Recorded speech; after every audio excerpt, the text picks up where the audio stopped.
You want to support Roland Martin Unfiltered? Be sure to join our Bring the Funk fan club. Every dollar that you give to us supports our daily digital show. There's only one daily digital show out here that keeps it black and keep it real as Roland Martin Unfiltered. Support the Roland Martin Unfiltered daily digital show by going to RolandMartinUnfiltered.com. You can make this possible. Last night in the city of Montgomery, Alabama. We know Montgomery, of course, from the Montgomery bus boycott. It lasted 382 days. And, of course, it launched the modern-day Black Freedom Movement. Well, last night, Stephen Reed became the first African-American ever elected mayor in Montgomery. What that means, folks, that right now in Montgomery, that there are black mayors in Alabama. There are black mayors in Montgomery, in Birmingham, in Selma, and I believe there's also a black mayor in Huntsville. And so that is a huge accomplishment there. Lauren, I was talking with some folks. They said there was 42% turnout, the highest there been. What still was interesting, though, is that black folks have been the majority in this city for a very long time and have never had a black mayor, because what you had is you had 8 and 10 and 12 folks running. In fact, in the primary, I think there were like 9 other black candidates who were running, and then went to a runoff, and of course, Reed got in and dusted his opponent. Yeah, all I know nothing about this particular jurisdiction or this race, other than that it's a historic win. Was wealthy. was his opponent wealthy? But it's Alabama, and there's a mayor there, so that's all I know. That's great. What's interesting, though, what happened here was that Montgomery, Monique, is the state capital of Alabama, and the Secretary of State decided that, oh, we're going to be watching this election. Oh, right. The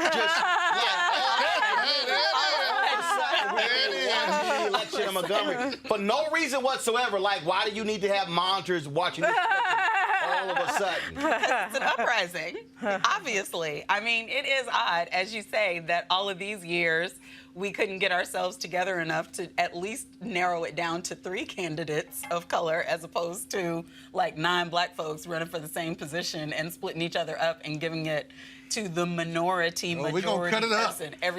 We can all lead better than each other. It's our season. The Negro political problem. But I am, again, as Lauren said, thankful and congratulations, Mr. Mayor. Now, we got to put our arms around this brother and support him. You hear me? And make him successful. Black people got to leave the inauguration and dig in and support Montgomery. It's one of the fastest growing cities. They need technology help. What else? They're doing some real estate development stuff. I was reading about this brother who I think went to Morehouse and is a Kappa. I think. I can't say for sure. But because of his success, he probably is, Roland. I know that bothers you, but the reality is that we need to get down there and help him. And so you need to go there and help him. I need to go and help him. First of all, be successful. First of all, anybody. All right, let's move on to the next story. First of all, let's just be real clear. Stephen, if you're new from Morehouse, let me know. Let a brother know. Let's just be real clear. Here we go. If we're talking about great black mayors in the history of America. Oh, here we go. We're talking about Maynard Jackson. We're talking about Andrew Young. Alpha. We're talking about Marion Barry.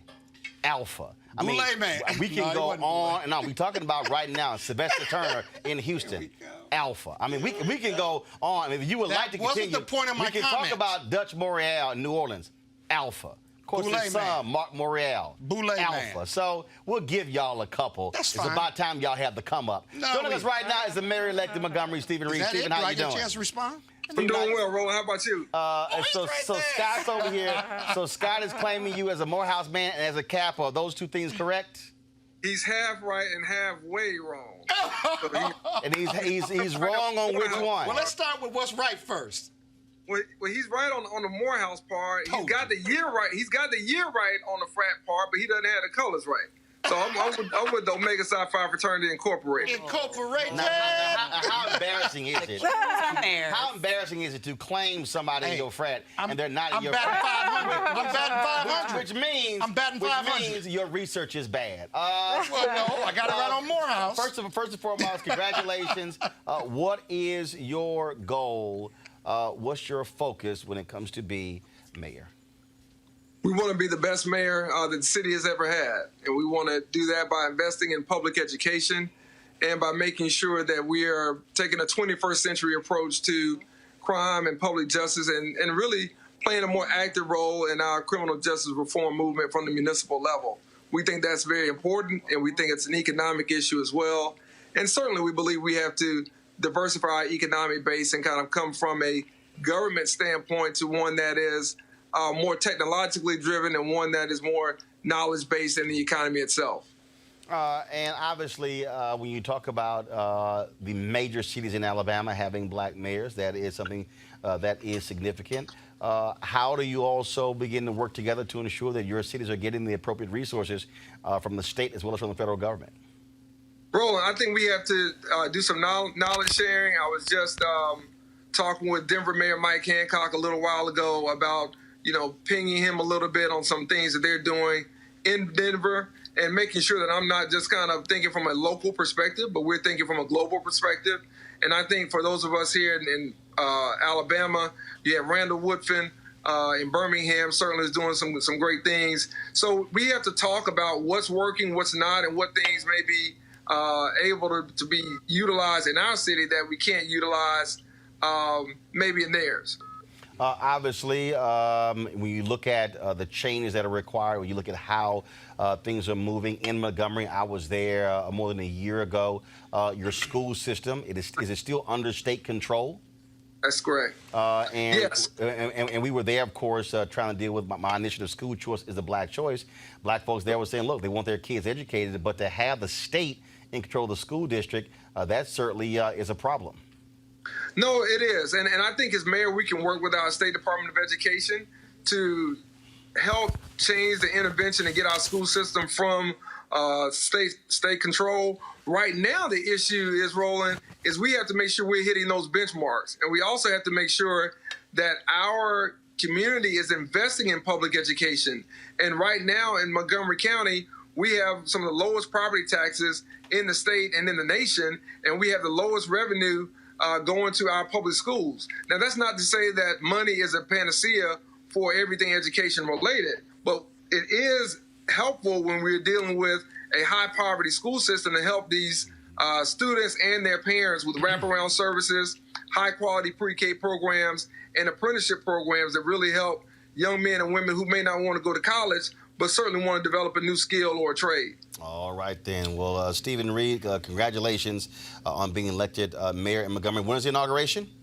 The inauguration is November 12th, and you're invited. Your whole show is invited. We'd love to see you down here. Come down. Let's have some discussion about not what only is happening in Montgomery, but what's happening across this country. Love all that you do, and I want to thank you for bringing us on the Tom Joyner Morning Show before anyone else did and bringing this attention to the national perspective. I really appreciate that and really appreciate all your work. Well, it's always, same thing happened with Justin Fairfax. It's always amazing how these national media outlets don't call black candidates before the election, but I'm sure they've been blowing your phone up trying to get you on today. And so I appreciate you coming on and not telling us, hey, I'll get to y'all later in the week, because again, I'm a firm believer those who are with you before the camp, before the victory, still there with you after the victory. So we appreciate that. Thanks a lot.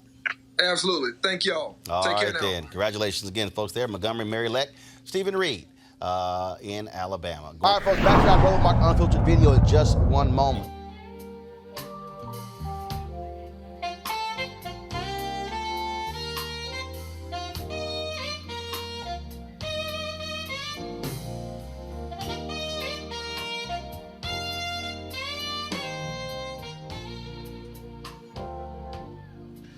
All right, folks, that's my frat, Gerald Albright there. We're going to be in Cabo November 7th through the 11th for the second annual Luxe Jazz Experience. It's an unbelievable lineup of folks there, 14 different acts, including Gerald Albright, Alex Bunyan, Raul Madan, Shalea, Roy Ayers, Ernest Quarles, Johnny McClurkin. It's going to be an unbelievable gathering there. Of course, if you want to be able to go to lifeluxejazz.com, LIFELUXEJAZZ.com. But if you can't make it there, you can still get your live stream pass, courtesy of GFNTV.com. That's GFNTV.com. Live stream pass, $10.99. You'll get access to all 3 days, 14 different acts performing at the Luxe Jazz Festival. And again, the website you want to go to is gfntv.com. Would love for you to check it out. I'll be broadcasting Roland Martin Unfiltered from there on Thursday and Friday.